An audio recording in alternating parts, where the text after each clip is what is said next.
Mi nombre es Luisa Fernanda Garrido Franco y pertenezco al grupo de 11A.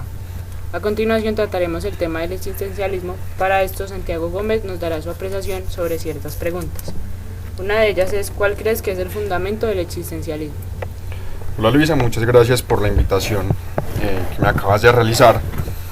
Entremos en materia. Para hablar del fundamento del existencialismo, hagamos una breve introducción histórica. Este tiene su origen a finales del siglo XIX, comienzos del siglo XX.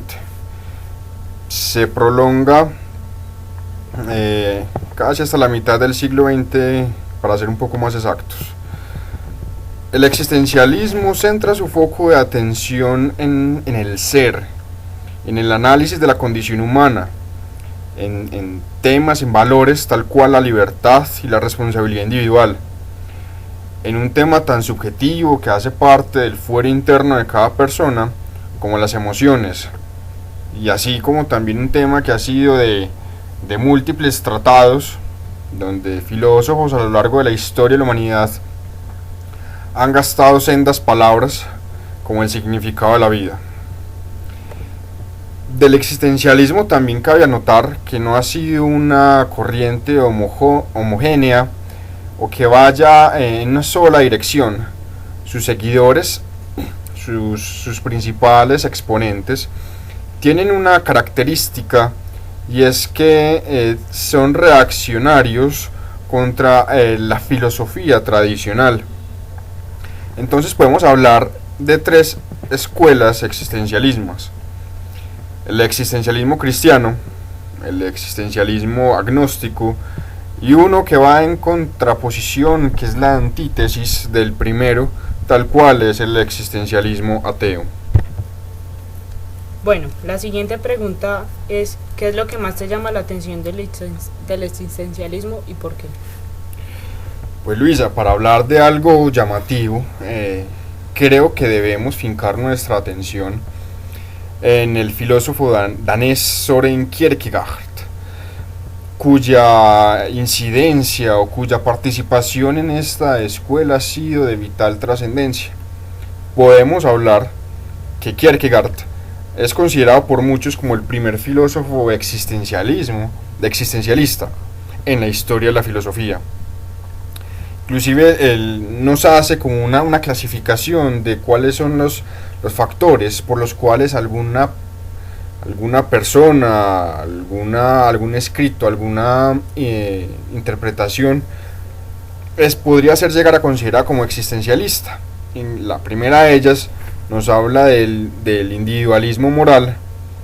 El segundo nos habla de un subjetivismo moral, y el tercero, un poco más complejo, más de difícil de desentrañamiento, cuál es la angustia. Kierkegaard también afirmaba una tesis bastante interesante acerca de que el bien más alto para el individuo es encontrar la propia vocación que cada uno de ellos tiene. Él decía que se debía encontrar la verdad verdadera para sí, y que inclusive la idea del por qué o por la cual se podría llegar a morir en búsqueda de esa idea primigenia, esa idea que nos impulsaba a seguir. También nos hablaba de que la idea que está detrás es que uno debe escoger su propio camino, su propia senda, sin ayuda, incidencia o intervención directa o indirecta de las normas. Las normas comprendidas en un sistema amplio, no solamente las normas creadas por un legislador, siguiendo todo un procedimiento para su creación, sino también unas normas morales, que si bien no las podemos encontrar en un plexo normativo, las podemos encontrar en los comportamientos sociales. La sociedad también imprime en el individuo ciertas normas de comportamiento que, si bien no están tipificadas, escritas en algún documento, tienen gran incidencia en la persona humana. Eso podríamos hablar de llamativo que nos trae el existencialismo.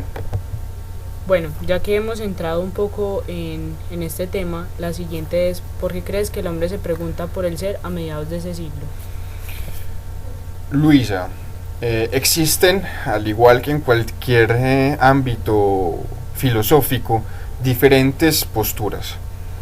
Una de ellas nos habla que realmente no comenzó a hablarse o a tocarse el tema a mediados del siglo XX, finales del XIX, sino que la historia data de otrora, de tiempos antiquísimos. Inclusive algunos consideran que el existencialismo en sí atraviesa toda la historia de la humanidad, donde podemos encontrar planteamientos, escritos, papiros, donde consagraban pensamientos, sentimientos llenos de angustia, esperanza, duelo, melancolía, donde luego, desde luego podemos hablar que eso también podría ser unos primeros vestigios del existencialismo. Sin embargo, como lo había dicho al comienzo, específicamente podemos hablar del siglo XX, a mediados, como la fecha, el tiempo en el cual cobra mayor importancia, particularmente porque la humanidad en este siglo es donde empiezan a suceder unas coyunturas, unas problemáticas que empiezan a generar esas preguntas a las cuales había hecho alusión un poco antes, acerca del ser, de la razón por la cual se existe, de la vida en sí. Bueno, continuamos, Santiago. La otra sería, ¿por qué crees que el existencialismo nace en esa época? ¿Es influencia del medio? Para hablar acerca del por qué la humanidad en este tiempo especial en la historia de la humanidad comienza a preguntarse por estos temas, cabe decir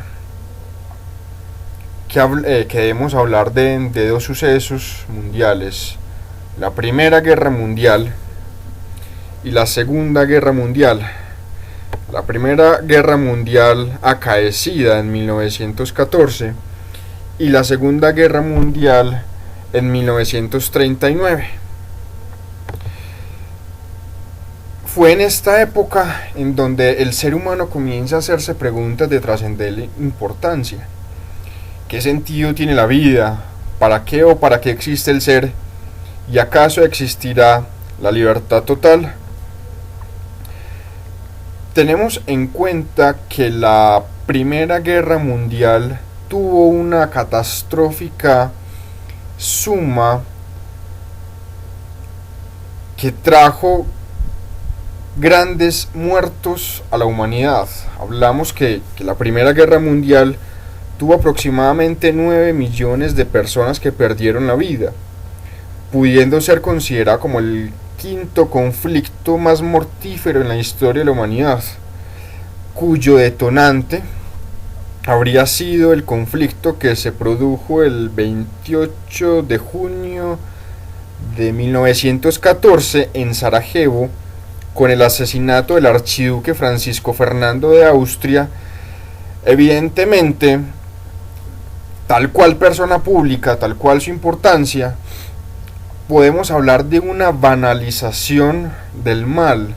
Hablamos que cualquier cosa podría ser casi un detonante, sobre todo porque hay intereses subterfugios, intereses que subyacen en el detonante de esta Primera Guerra Mundial. Para hablar también o poner en contexto el tema del existencialismo, es indudable que debemos hablar de la Segunda Guerra Mundial, aunque habrían también posturas que nos hablan de que en realidad no hubo una Segunda Guerra Mundial, sino que la segunda solamente fue una continuación de la primera. Pero eso será tema de otra entrevista. Para la Segunda Guerra Mundial hablamos de que existieran los aliados y las potencias del eje. Este conflicto podemos hablar de un resultado final cuantificable entre 50 y 70 millones de víctimas. Inclusive hablamos de hechos bastante significativos, imborrables, grandes cicatrices que tiene la historia de la humanidad.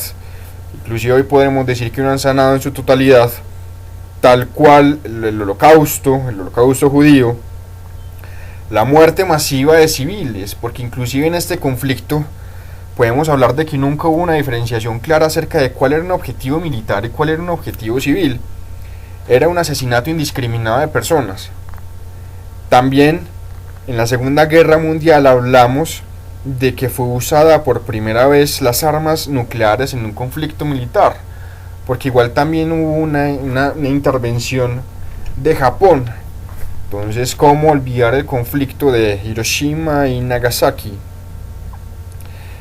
Finalmente la Segunda Guerra Mundial termina con la captura de Berlín por las tropas soviéticas y polacas y la consiguiente rendición incondicional alemana el 8 de mayo del 45. La Armada Imperial, efectivamente por la intervención americana en la catástrofe de Hiroshima y Nagasaki, resultó derrotado y efectivamente fue una rendición incondicional. Fueron estos dos hechos donde podemos hablar de más de 70 millones de vidas perdidas en estos combates, realmente en una fracción muy reducida de tiempo, en donde ciertas personas dicen hay que hacer un alto en el camino, hay que repensar qué es lo que estamos haciendo, cuál es la condición humana, qué es lo que entendemos por vida, venga, qué es lo que está haciendo la humanidad. Inclusive posteriormente hablamos de una reorganización mundial donde nacen nuevas potencias. Podemos hablar de Estados Unidos y Rusia. Inclusive un conflicto nace posteriormente. Hablamos de la Guerra Fría, del Glasnost, la perestroika de Gorbachev. Hablamos de un conflicto que todavía no se ha finiquitado. Fruto de esta Segunda Guerra Mundial, podemos hablar de la creación de un organismo multilateral internacional cuyo objetivo era la prevención, el buscar que estos hechos que habían sucedido en mediados del siglo XX no se volvieran a repetir. Entonces hablamos de la creación de la Organización para las Naciones Unidas o la ONU, buscando la cooperación internacional y prevenir futuros conflictos. Entonces creo que este hecho es el detonante para que las personas comiencen a hablar o a hacerse de estos cuestionamientos. Bueno, la siguiente pregunta es: ¿a qué hacemos referencia con el término de existencialismo? Para responder a esta pregunta, pues acudamos a la etimología de la palabra. En consecuencia, creo que hay dos componentes, uno externo y uno interno. Etimológicamente, insisto, proviene de los vocablos latinos existere e existencia, que significan lo que está ahí, lo que es. También podemos hablar que proviene de existit, que es lo que está afuera. Entonces podemos hablar que la existencia podría equipararse a la realidad, lo que está, lo ex de la cosa que es. De este modo, el existencialismo en la relación del hombre y del mundo, el objeto conocido y el sujeto cognoscente, nos traza una lucha contra la concepción del hombre que lo considera independiente de sus relaciones con el mundo, como un alma pura, una conciencia pura, un yo y un espíritu puro. Para los existencialistas, el hombre es una realidad que podría llegar a considerarse inacabada, en constante construcción y de construcción en el sentido filosófico, con una conciencia y una libertad, cuyo destino es realizarse en medio de múltiples contradicciones en su propia vivencia, lo que engendra en el ser humano un grado tal de incertidumbre y la angustia frente a lo que desconoce, a lo conocido, la angustia frente a lo absurdo, al fracaso, a lo misterioso, a lo que no puede comprender, a lo inexplicable de su propia existencia. Hablamos de que hay infinidad de preguntas, un único inconveniente, y es que no tenemos la verdad, no tenemos el dominio tal que nos permite identificar, que nos permita tener con cualquier criterio objetivo cuál será la respuesta indicada. Bueno, para la siguiente pregunta hemos traído un texto del filósofo francés Jean-Paul Sartre, el cual dice: el hombre es el único que no solo es tal como él se concibe, sino tal como él se quiere y concibe la muerte. El hombre no es otra cosa que lo que él se hace. Según esto, ¿qué puedes interpretar? Es una pregunta bastante interesante. Para ello yo creo que Sartre tiene una gran influencia de los clásicos. Inclusive alguna vez Protágoras hacía una reflexión similar. Protágoras decía que frente a una reflexión doctrinaria que nada es bueno o malo, verdadero o falso, no existían estas antítesis, las antípodas de una forma categórica, y que por lo tanto cada persona es su propia autoridad última. Esta creencia Protágoras la resumía en una frase bastante contundente: el hombre es la medida de todas las cosas, de las que son en tanto las que son, y de las que no son en tanto las que no son. En consecuencia, el hombre será la medida de la justicia, el hombre será la medida del Estado, el hombre será la medida de todo. Y para hablar frente a la concepción que nos habla Sartre de la muerte, creo que también es importante destacar una contribución, un análisis que nos habla Heidegger, de que el hombre es un ser para la muerte, que el hombre ha sido arrojado al mundo tal cual, desnudo, débil, indefenso. Arrojado en el mundo, ¿para qué? Para morar en él e ir muriendo indudablemente. Él nos decía que lo único seguro que existía era la muerte. Afirmaba que la totalidad de la existencia se reducía en un evento trágico último necesario, el cual es la muerte. Sartre nos afirmaba que los seres humanos necesitaban una base, un fundamento racional para sus vidas, pero que eran incapaces de conseguirla, y por ello nos decía que la existencia de los hombres es una pasión inútil. No obstante, afirmaba que el existencialismo es una forma también bastante humanista, donde resaltaba valores tal cual la libertad, la elección y la responsabilidad humana.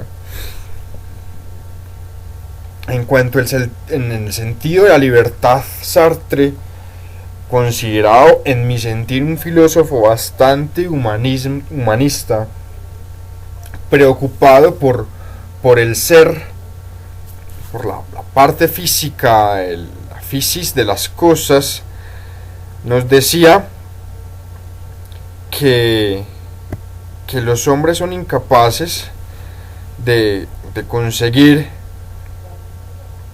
una clara indudable definición de la libertad, que la libertad no es un don, sino que el hombre está condenado a la libertad. ¿Pero por qué esclavo de ella? Porque para que la libertad sea plena libertad, no puede haber enfrentado o no puede estar sujeto a ninguna consideración.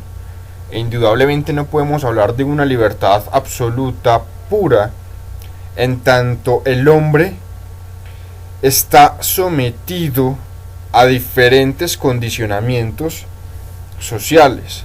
Entonces podemos hablar que el sistema normativo, que las leyes, sería un primer obstáculo para esa libertad del hombre. Como un elemento externo heterogéneo encontramos la ley, pero también encontramos un sistema un poco más informal, tal cual son los juicios de reprochabilidad que la misma sociedad puede llegar a realizar. Esos juicios de reproche, si bien no tienen el elemento de coercibilidad, de fuerza que tiene la ley, sí tienen una sanción, que pueden ser el reproche, el rechazo, la exclusión social, que indudablemente podemos hablar de coartar, de limitar ese ámbito de libre desarrollo que tendría la persona. Entonces, retomo, el ser no es como se concibe, sino tal como él se quiere y concibe la muerte. Una frase bastante problemática al tratar de decir hoy que el hombre solamente es lo que él se quiere. El hombre está condicionado, es cierto, a las diferentes influencias que tiene el medio. Hablamos que si una persona naciere en el territorio colombiano, sería totalmente diferente si hubiese nacido en una tradición musulmana, judía, en una tradición totalmente diferente. Entonces aquí hablamos de una influencia moral, familiar, legal, constitucional, internacional. Hablamos de que el hombre es él y sus circunstancias. Y el ser humano está en una constante construcción y deconstrucción de sí. Toma lo que le interesa, lo que le conviene, lo modifica, lo recrea, lo transforma. Modifica la realidad, se modifica así, crea, destruye. Y el ser humano tiene una característica, creo que es la constante búsqueda de sí, la perfectibilidad que él considera deben de ser las cosas. Bueno, a continuación la pregunta que trataremos es: ¿crees que esto nos ayuda a extraer la búsqueda de la verdadera esencia y de lo que queremos hacer? Bueno, de manera personal, creo que debemos hablar de dos circunstancias para poder determinar si esos razonamientos nos distraen de la búsqueda de la verdadera esencia, y podemos definir esta búsqueda como un fin, y lo que queremos hacer indudablemente se figuraría en ello. Y hablamos de un medio. Y si estas vertientes y estas posturas nos arrojan, nos desvían de la búsqueda de esta verdad. Por el contrario, yo creería que estas corrientes nos ayudan a encauzar esos diferentes razonamientos que iba a hacer el hombre a lo largo de su vida para llegar a esa búsqueda de la verdadera esencia y de lo que queremos hacer. Para hablar de lo que queremos hacer, creo que debemos tocar el tema de la libertad, porque si hablamos de lo que queremos hacer, implicaría un ejercicio activo, efectivo de la persona, que en principio no podría tener mayores limitaciones que la libertad de quien está contiguo así. Y para hablar de la búsqueda de la verdadera esencia, debemos hablar que también hay un ejercicio efectivo de la libertad. Entonces, ¿cómo podríamos llegar a hacer uso de este concepto si no lo hemos interiorizado previamente? Si queremos preguntarnos por lo que queremos hacer, hablamos también entonces de la parte vocacional de la persona. ¿Qué soy y a qué me quiero dedicar? ¿Qué es lo que busco? ¿Cuál es mi finalidad? ¿Qué es lo que quiero hacer de mí? Y en ese proceso de construcción, de transformación y de creación que el ser humano tiene a lo largo de toda su existencia, encontramos preguntas que indudablemente deben realizarse. ¿Qué es lo que quiero? ¿Para dónde voy? ¿Cuál es mi razón de ser? ¿Qué es la vida? ¿Qué es la libertad? Inclusive podemos acudir a un filósofo catalogado como nihilista, que en mi sentir también es bastante humanista, criticado, satanizado en su época por una frase que fue bastante controversial, pero creo que fue incomprendido, no se tuvo en cuenta la verdadera naturaleza o la extensión de lo que Nietzsche pretendía esbozar con la muerte de Dios. Dostoyevsky nos decía que si Dios no existe, entonces todo estará permitido. Y si todo está permitido, la vida se haría imposible. Las relaciones humanas estarían o degenerarían en un estado de naturaleza, en un estado inicial, en virtud del cual, al no existir los comportamientos o al no existir ciertas prohibiciones, el hombre estaría condenado a autoaniquilarse.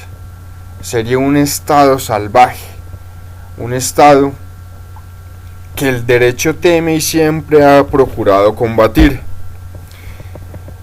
Pero es bastante curioso. Nietzsche, una persona considerada un ateo por antonomasia, ¿cómo podría decir que Dios ha muerto?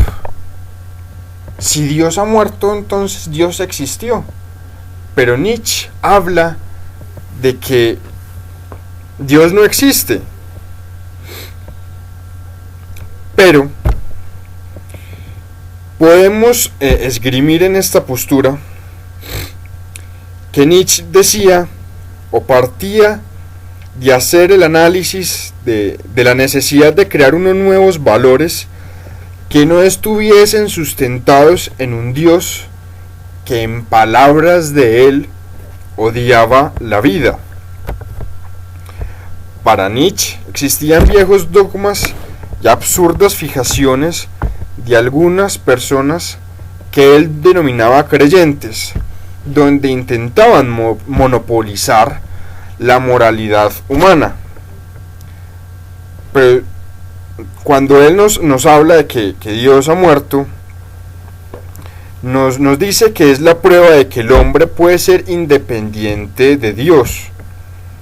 Se hacía la pregunta que si acaso la bondad, la compasión, la conmiseración, las diferentes concepciones éticas y morales solo deberían estar presentes en las personas de fe. Esta serie de razonamientos creo que son un excelente conducto, el filtro que nos ayuda,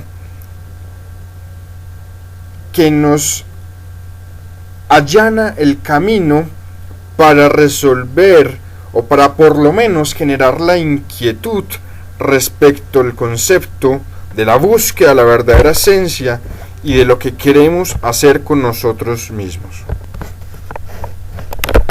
Bueno, en nuestra actualidad nos preocupamos por el otro y cómo somos juzgados. Según esto, ¿crees que esto influye para encontrar nuestra verdadera esencia del ser y de lo que queremos hacer?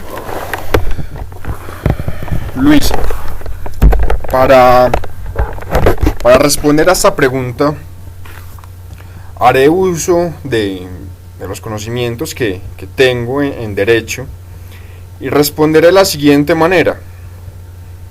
Hablamos que en la sociedad existen diferentes entes, sistemas, circunstancias que condicionan, dirigen, coartan comportamientos que tiene el ser humano.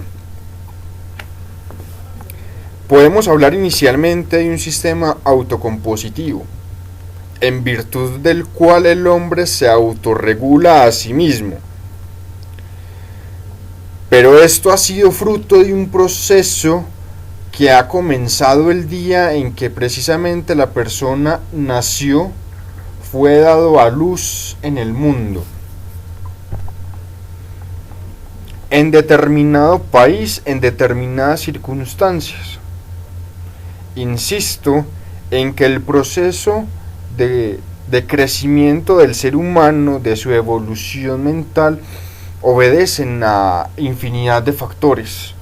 Lo que hoy somos es debido a las circunstancias que nos han hecho y lo que nos ha permitido estar hoy en día. La familia, las leyes, las costumbres, aquellas circunstancias traumáticas, alegres, tristes, contradictorias que hemos tenido en nuestra infancia, es lo que nos ha permitido ser lo que hoy somos en nuestras vidas. Y respecto el otro punto, ya evaluamos el autocompositivo, mirando un sistema heterocompositivo y la influencia que tienen los demás sobre nosotros. Hablamos por antonomasia de un sistema que es el sistema jurídico, tan amplio que pretende regular la mayoría o casi la totalidad de las acciones y comportamientos del ser humano. Hablamos que el ordenamiento jurídico y en uno de sus componentes, el sistema penal, pretende, por ejemplo, limitar, tipificar aquellas conductas lesivas, dañosas, que imposibilitarían la vida en coexistencia. Entonces hablamos de la existencia de unos tipos, de unas figuras penales que el legislador crea con la finalidad de que exista una armonía o un estado de cosas en la sociedad. Hablamos en consecuencia, por ejemplo, de ciertos valores que el legislador, o bienes jurídicos que el legislador le da capital importancia: la vida, la propiedad privada, la libertad, formación, integridad sexual.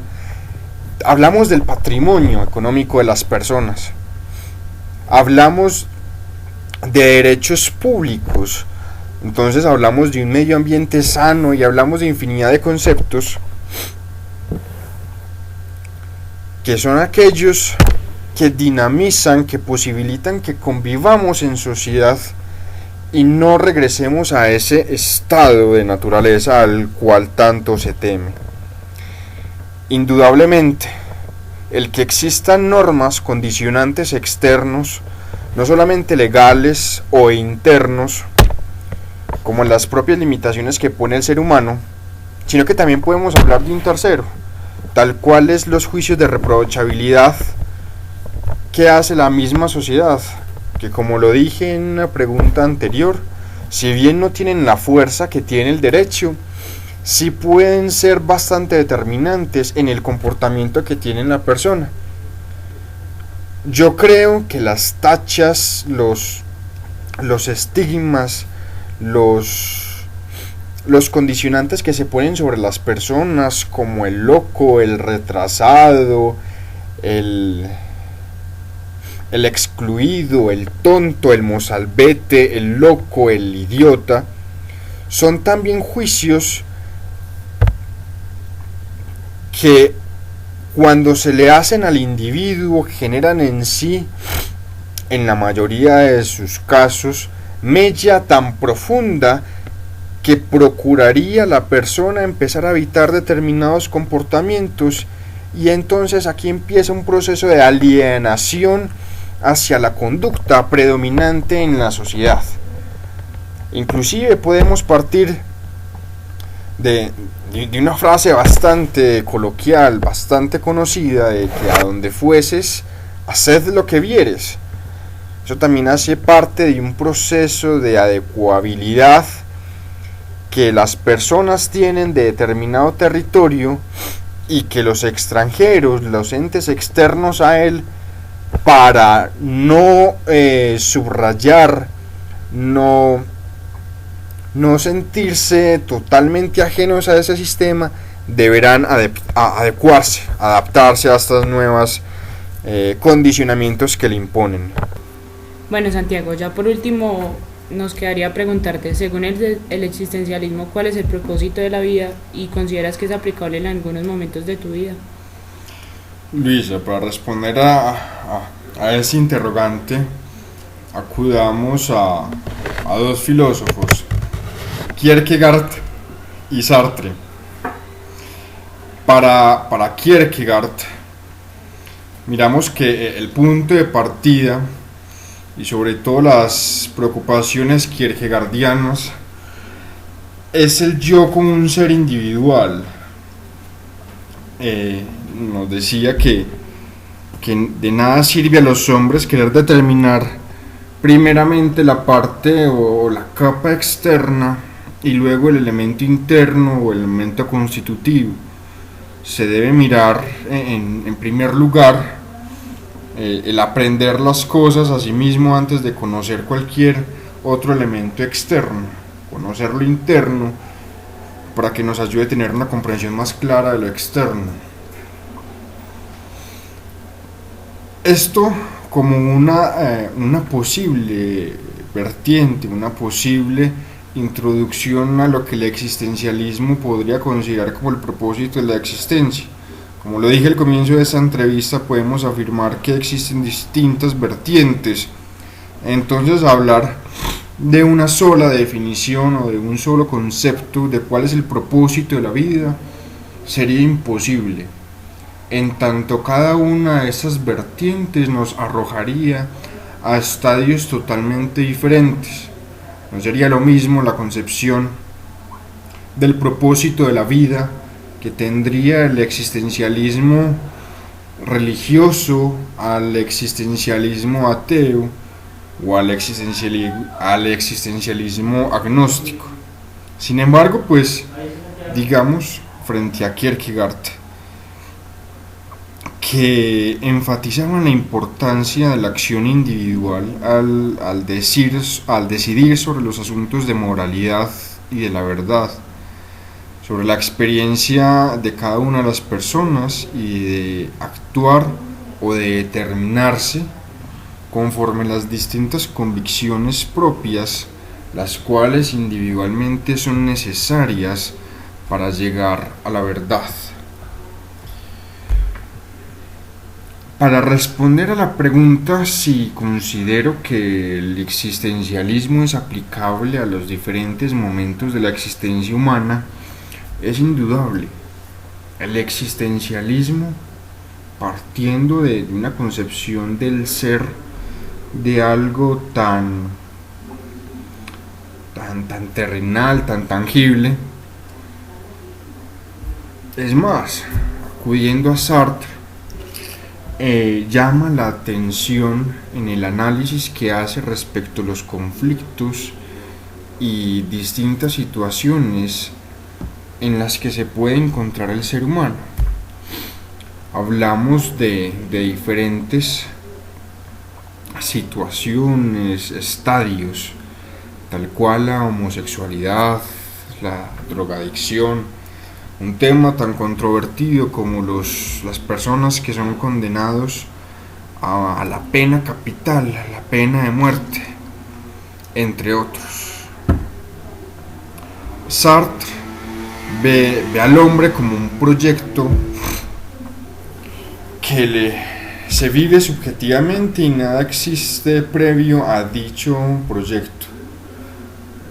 Sartre afirma que no hay unos valores que puedan ser considerados eternos, inamovibles o fijos. Nos habla de que no hay normas establecidas per secula seculorum para la eternidad, sino que el hombre en su proceso de construcción continua debe regirlas conforme a los propósitos y a sus convicciones.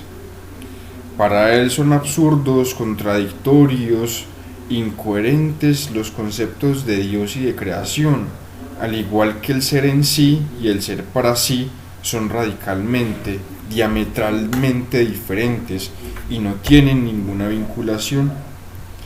Para Sartre, Dios no existe, según él, y por lo tanto las cosas del mundo son contingentes. No hay una clasificación axiológica, una clasificación de valores en donde alguno se superponga a otro. Así las cosas carecerían de sentido y de fundamento, y lo que el hombre hace por encontrarle sentido es algo fútil, banal, innecesario, intrascendente, pues el hombre, para Sartre, es una pasión inútil. Y soy convencido que esta serie de reflexiones de estos filósofos calan hondo, calan en lo más recóndito del ser y nos hacen una serie de cuestionamientos que a lo largo de nuestra existencia, que al comienzo o trasegar de nuestra vida en el momento en que se hayan de realizar, generan reflexiones tan profundas, inevitables, ineludibles, que eventualmente podrían condicionar, reconducir, redirigir el cauce de nuestros comportamientos, de nuestras acciones, a un estadio diferente, a un estadio que consideramos ideal. El ser humano, como bien lo hemos dicho durante esta entrevista, se construye constantemente y lo hace en medio de cada una de estas reflexiones. Para terminar, invoquemos a Sartre, Jean-Paul Sartre, donde nos decía que la vida tiene un sentido si uno quiere dárselo, y nos lo refiere en su gran libro, La náusea. Listo, Luisa, muchísimas gracias. A ti, Santiago, muchas gracias y esperemos una próxima ocasión. Muchas gracias, hasta pronto.